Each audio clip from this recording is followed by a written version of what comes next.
So now let's talk about very simple thing, that is our assignment operator. Maybe it is simple, very basic, but very important, क्योंकि हम इसको बार बार use करने वाले हैं अपने programme में. So यहाँ पर ऑपरेटर्स जो होते हैं, असाइनमेंट ऑपरेटर्स, ये वैसे ऑपरेटर्स होते हैं जो हम यूज करते हैं to assign values to variables. हम जैसे इंटीजर a डिफाइन कर रहे हैं तो उसके अंदर कोई वैल्यू भी होनी चाहिए, राइट? तो वैल्यू हम कैसे असाइन कर सकते हैं यूजिंग असाइनमेंट ऑपरेटर. तो एक फर्स्ट जो है आपका assign, that is your equal to operator, ये सबसे ज्यादा यूज होने वाला ऑपरेटर है. तो इक्वल टू साइन हम इसके अंदर यूज कर रहे होते हैं. अब असाइनमेंट ऑपरेटर्स हम कहाँ पे यूज करते हैं? हम वहां यूज करते हैं जहां पर हमें जो है वैल्यू को असाइन भी करना है और कैलकुलेशन भी करना है. तो यहाँ पर अगर आपको असाइन करनी है वैल्यू एंड उसी तरीके मतलब उसी टाइम पे आपको कैलकुलेशंस भी परफॉर्म करने हैं, ठीक है? तो असाइनमेंट और कैलकुलेशंस दोनों अगर आपको एक साथ करने हैं तो उस केस में आप क्या करते हो? आप असाइनमेंट ऑपरेटर्स का यूज कर रहे होते हो. सबसे पहले आपका आता है ये वाला operator, that is your equal to operator. तो ये तो हमें पता ही है, ये सिंपली क्या यूज होता है? टू असाइन वैल्यू, ठीक है? अगर इंटीजर a है एंड उसके अंदर मुझे कोई वैल्यू असाइन करनी पड़ेगी ऑब्वियसली. तो लेट्स सपोज 10 मुझे असाइन करना है, तो ये इक्वल टू साइन क्या करता है? राइट वाली जो वैल्यू है उसको a में असाइन कर देता है, मतलब राइट की वैल्यू लेफ्ट में असाइन कर देता है.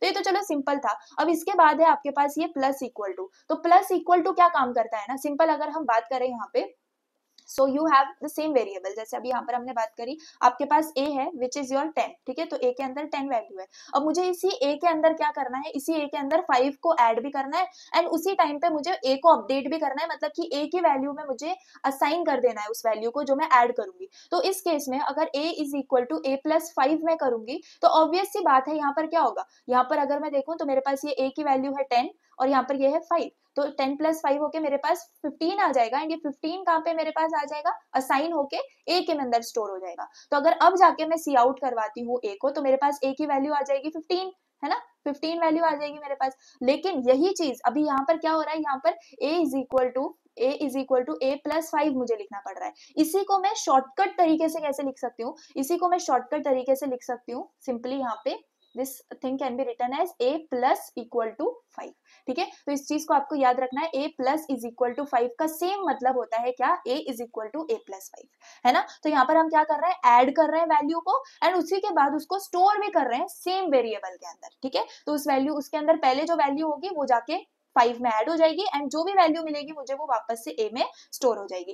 तो यहाँ पर हम क्या कर रहे हैं? पहले ऐड करो उसके बाद असाइन करो, सब्ट्रैक्ट करो उसके बाद असाइन करो, मल्टीप्लाई करो उसके बाद असाइन करो. सिमिलरली फॉर दीज बोथ, ठीक है? तो एक छोटा सा प्रोग्राम इसके ऊपर करके देख लेते हैं, हमें सारी चीजें इजीली समझ में आ जाएंगी.